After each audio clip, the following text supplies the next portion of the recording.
Okay, we are rolling. Okay, welcome everybody. My name is Mr. Hancock. I'll be your instructor for this class, and we'll just kind of roll over things. Today we're going to talk like an introduction to criminal justice. We'll be here for about 30, 45 minutes or so, and go from there. Somebody's asking if this is an elective class. This can count towards an elective or a CTE credit. I think you need 1.0 credits towards CTE. And so this will count as a part of a CTE credit. All right. Just so you're aware, this lesson is being recorded for learning purposes. And that as we are in the live class, this is some things that I'm looking for. Just making sure you're following along with the Nearpod lesson. I'm going to throw that into the chat real quick. If you are able to get over on the side, that will be on the site. That would be great. If not, if you just want to answer through the through there, the Nearpod lesson is going to give you some hints for our Unit 1 test that's today. So got to go from there. Just a little bit about me. This is my family. These are some old pictures. My kids are getting a lot older than they are now. But Brooklyn, she's now 11. Kaysen, he's now 8, and Kayla is now 6. As you can see, my boys, they like to cause trouble and medical bills. Just say that. Too many times we got to go to the doctor's office. Yep. All right, so today what we're going to do is answer multiple choice questions about the history of law enforcement throughout time, 80% accuracy. And before we get into everything like that, I just like to run through the class since this is the first thing. Let's see here. Okay, so when you log into the course, this is what it's going to look like. All of our teachers this year are looking at just putting a calendar up in this announcement portion. As you can see, it just kind of shows what's going to be happening. So like today we have, if you need to watch a recorded lesson, you can watch it here. I'll have the link there. If you can jump in the live one too, we have that. The Unit 1 quiz is what's due today. And that will be, if you look in our course plan, which is right here, that will be due Wednesday. So you want to make sure you get this quiz done by Wednesday. And I do set them up so that you can do as many times as you'd like and get what you need. So right here we have Unit 1 through 6. Unit 1's Introduction to Criminal Justice. Then next time we're going to be talking about crime. Criminal law, police components, the judicial system, and then corrections. I'm just going to give you a fair kind of overview. There's sometimes we're going to be talking about things that are, I guess not taboo, but, you know, just things that happen as crimes are committed, right? You know, we'll be talking about murder. We'll be talking about some of those other potential crimes there. So you'll want to just be aware that you'll have those kind of topics be coming up if you're sensitive to those things. And then the Unit 1 quiz, that's what you'll have. There's 6 questions on it. There's a next page. And those are be the questions that you'll need to answer for this week to show that you've done everything. So that's kind of there. It looks like I got some... Yep, we just have this quiz this week. This is a block class. Very good question. Let me go back here. It is a block class. It ends the 12th, but you do get a half credit for this course. So it's a elective CTE class, whichever one you need, and it's for that time. Okay. Any questions on the course? How things are laid out? You'll have like 1 or 2 assignments each week. All right, cool. Okay, let's start rolling into it. So let's talk a little bit about police activities. let me ask you first, out of these topics right here, we got patrol, traffic enforcement, K9, SWAT, gang unit, undercover, detectives, resource officer. There's a whole bunch of them. Have you had any interaction with the police at all? Maybe put it in the chat there. Yes. Okay. Yeah. No. No interaction at all. Okay. A few times. I know my kids, they usually meet them at car shows or parades or something like that. Most of us have had at least some encounter. Some of them have been good or bad. Oh, yeah. So some of them are kind of traumatic, right? Events. Yep. But hopefully the one of their things they try to do is make a good perspective around the community. But you've probably seen at least the glamorized version of police, right? Where there's so many different shows. You may watch some CSI, Reno 9/11, Brooklyn Nine-Nine is one that my wife and we like to watch. It's they kind of have that. They have stereotypes. They're always having coffee and donuts, right? Something like that. But there is a different reality to it. Okay, we're going to watch this little video just real quick to kind of talk about the history behind the police. So here we go.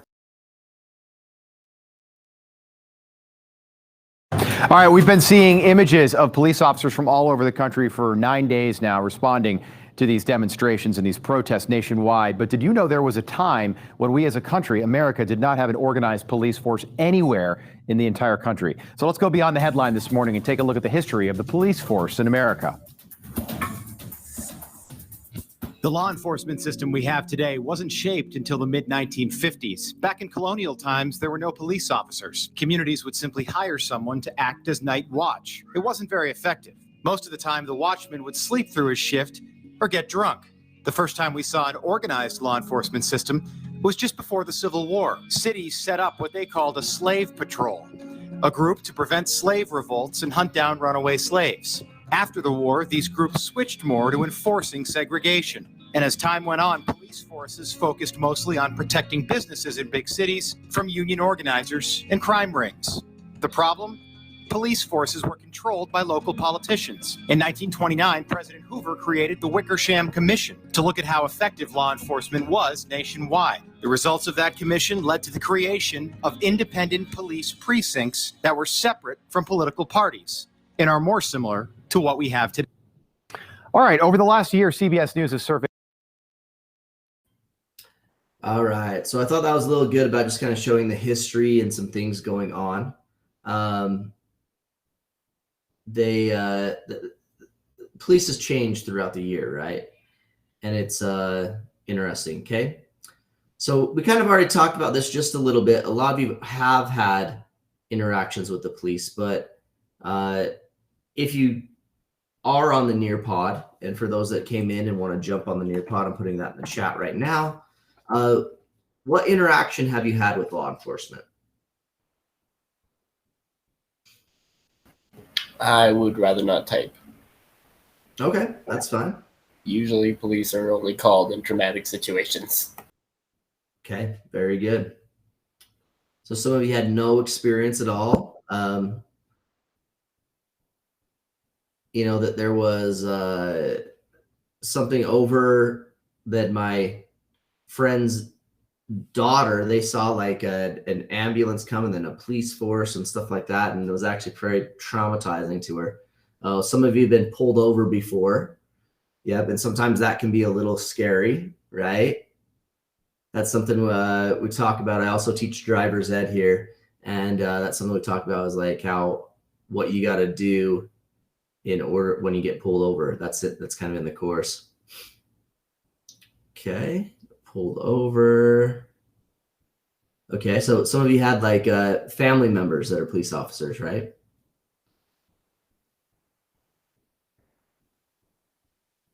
Okay, yeah, sometimes things happen to people, the emergencies happen. sometimes they're there to keep the peace, right?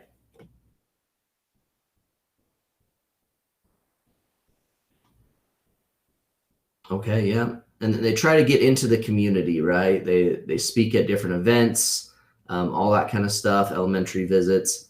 A lot of brick and mortar schools, they have a resource officer over it, right? And so that kind of they're just trying to build a good relationship with the kids as well as keep those kids kind of thing. Sorry, you were typing. I apologize. I went too fast. Sorry, Annie. Next time, I'll try to give a little more response time. I apologize. Define. So some things that we got to be understand as we're looking into the police force and what they do. One is justice. So what is right and wrong? Okay. There's kind of a standard of fairness where it is judged whether each person is rewarded with what he or she is due. But then you got to think about who determines what is right and what is fair, right? And that really depends on kind of where you live. So people have the question, what comes first, laws or morality? Okay, as people grow, they develop feelings that certain actions are right and wrong. These feelings are created by parents, school, religion, country, friends, and others. The ideas and duties and ethics we will refer to as morality, although many refer to these things as feeling of conscience, right? So, for example, pretty much everybody can agree upon, which I know it's hard to agree in this day and age, but we can agree upon that killing somebody is wrong, right? Or murdering. Let me put that forward. Murdering somebody is wrong, okay? So we have a penalty in place for people that murder other people, right? Now, when I said, killing somebody is wrong, well, then you said, well, what about this circumstance of self-defense or this thing of something else, right? So it really kind of gets complicated in how we kind of do things. So basically, when enough people with political power within government agree that an action should be labeled right or wrong, and that everyone should follow the decision and a law that is then created, okay? So, for example, some things are against the law right now that are starting to become not against the law, right? And it's hard to determine what it is. So being a police officer is kind of really difficult because how do you judge these things, right? But you have to judge them upon what is in the law right now. Hopefully this slide will come up. Okay. So think about all the laws we have right now. Okay. I'd almost say millions of laws, right? So if you are a police officer, is it feasible to enforce all laws at all times? Okay.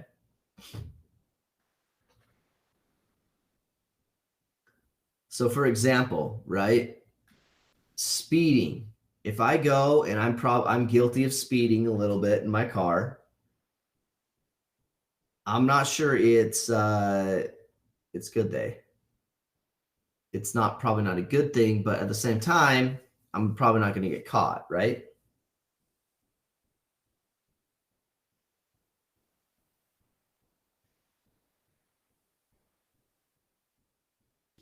Yeah. So some things police officers have to make a judgment, and they can make a judgment whether things are enforced or they're not. Okay. And some of the times there's like lack of public consensus if the law should be enforced. Like, for example, jaywalking. Okay. Jaywalking is against the law. How many of you guys have jaywalked before? I know I have, right? Or there's maybe widespread violation of the thing.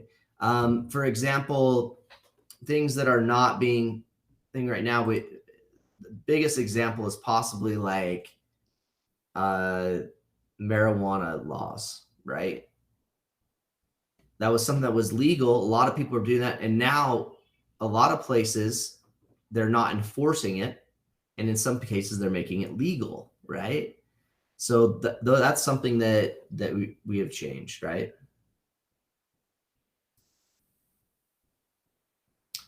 Okay, so some things that are widely not enforced, okay? For example, like polygamy is against the law, but it's not enforced. Jaywalking, curfews, some traffic laws, speeding, improper thing, truancy, okay? That's something I want to tell you, like, you guys can be truant, and it is against the law, and your parents can actually, and if you're over 16, it kind of goes on you, 16 and over. But if you're under 16, it's supposed to go on your parents. But if you're being truant, a lot of times they're not going to do anything, okay? All right. Before I kind of get into some other stuff here, this is really going to help you with your quiz.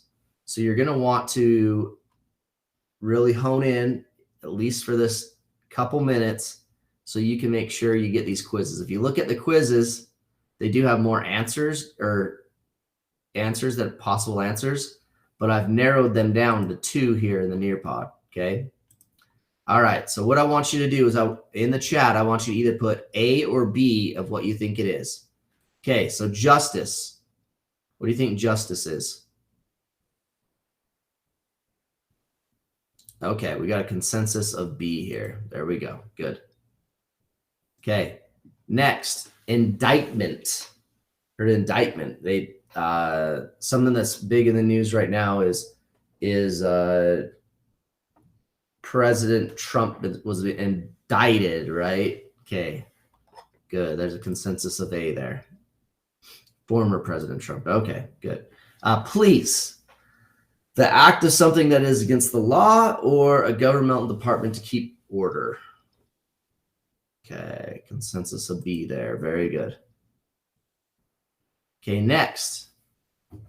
An information. Okay, a formal or written accusation to submit to the court, prosecutor, or the act of doing something that's against the law. What do you guys think?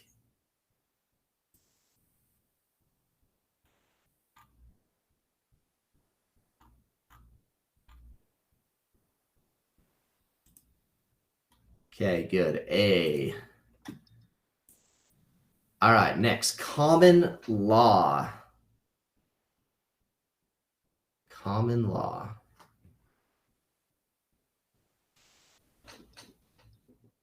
Okay, I think we got a consensus of B here. Yep. Laws that go over the customs. Okay, the last one, crime. Okay.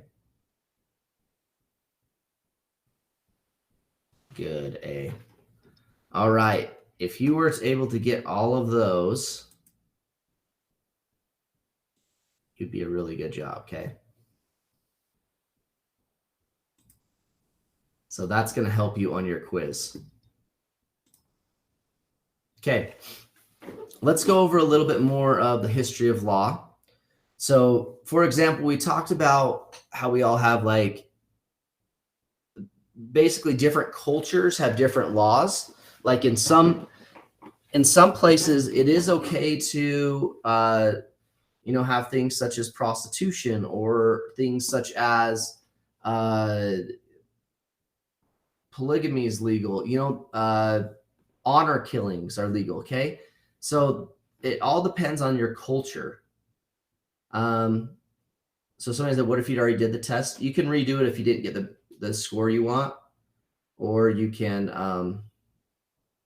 okay, then great. Looks like you did good. So the first really written law that we know of was the Code of Hammurabi. It was the first, it happened 2,000 years BC in Babylon. And it was basically enforced by messengers. They'd go around and say, hey, this is what we believe in. You need to follow this so we can have a civil society and people don't go crazy. Over the time, they started having things like police. Police came from the Greek word police, plus, which means city or state. Isn't that where Mortal Kombat was legal? That might, yeah. The law of Hammurabi, I believe they did like an eye for an eye, a tooth for a tooth, that kind of stuff, right? Some other notable things like 1200 BC, the Syrian started the court system. 700 BC, Egypt had like marine or customs police. 400 BC, Persian Empire started police to protect the roads and postal service. But really, when we start to get in the United States, the Magna Carta, which was started in England, really started what we call the Bill of Rights, right? And James Madison pushed the first Congress to discuss the Bill of Rights.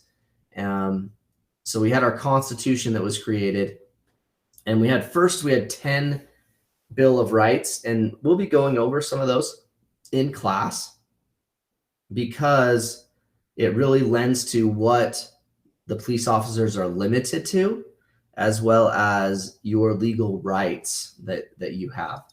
So we're going to just kind of make note of some of those. Some of the big ones is like the First Amendment. So this was be able to establish religion, exercising a free speech, that you can protest against the government and petition the government for redress and grievances. The Second Amendment, you probably have heard of this one because it's pretty famous because it's the one to right to bear arms. So to be able to have guns and organize a militia. I am skipping some. I'm only doing the ones that are most important. Number 4 is important to police officers too. It's be able to secure in their person's houses, papers, and effects against unreasonable searches and seizures. Okay. They must have something called probable cause in order to be able to search those things. Okay, so for example, if you have something hidden in your car, they can't go and just search your car without probable cause. But if they see something that they believe is like let's say a gun was sitting in your back seat, they have probable cause to then search your car. Okay. If not, they usually have to go get a warrant to be able to do that. So unreasonable search or seizure. The Fifth Amendment talks about not being able to be tried for the same crime twice. They've called it double jeopardy. Nor can they, like, you can testify against yourself. I don't know if you've heard the phrase, I'm gonna invoke my Fifth Amendment rights so they don't incriminate themselves. And they also get the access of what's called due process, so that the court system actually has to do that. Yep, I plead the Fifth. You've probably heard that before. Yep. The Sixth Amendment, the right to a speedy trial, even though I've noticed in the legal system is very slow. And then also to be informed of the nature and cause of the accusations that are against you, and to have assistance of counsel. So to be able to have an attorney that will be able to help you there.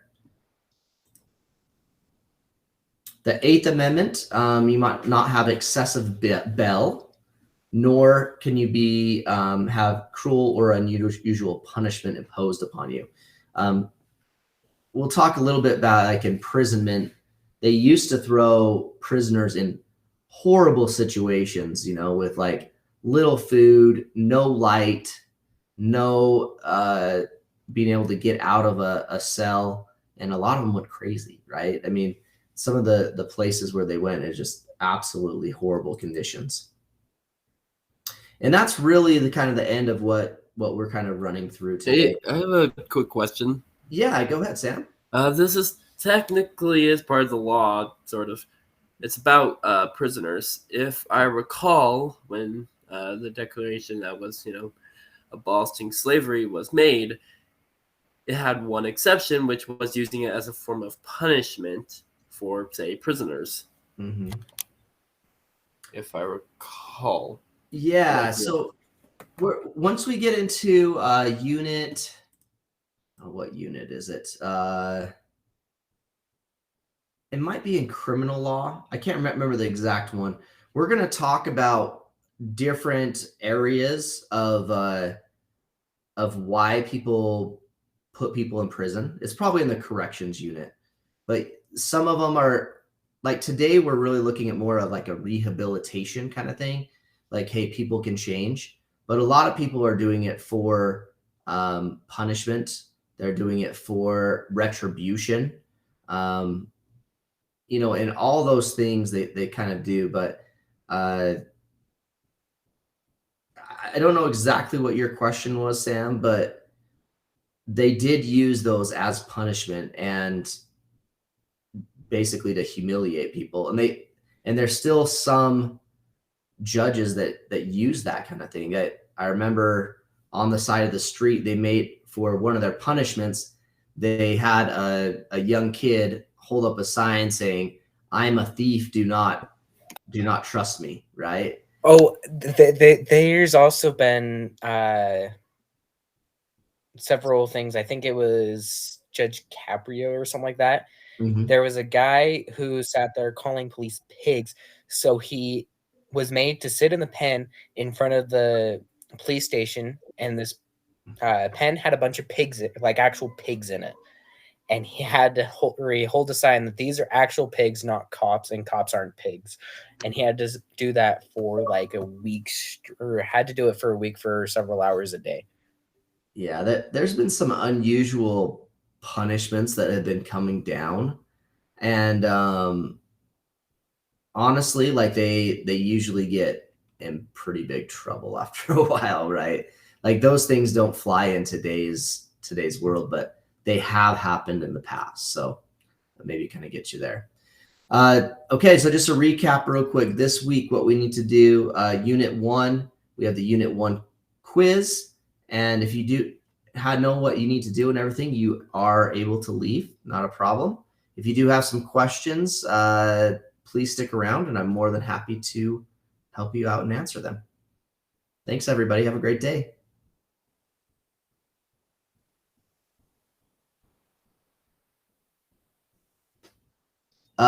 The quiz is on the OLS. Okay, so you're gonna have to go into Unit 1 and then go to Unit 1 quiz, and this is where it's at right here. That's how you're gonna get into it. Yep, have a great day. We'll see ya.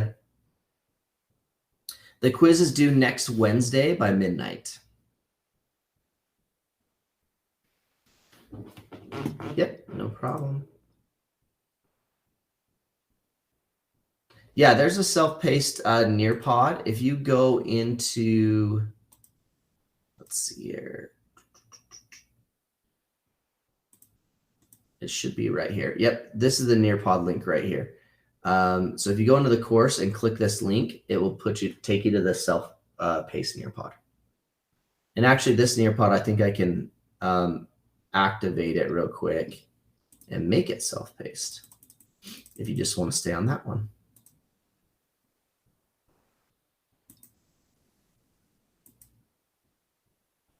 Okay, and that should have opened up all those slides so you can go through whatever you'd like.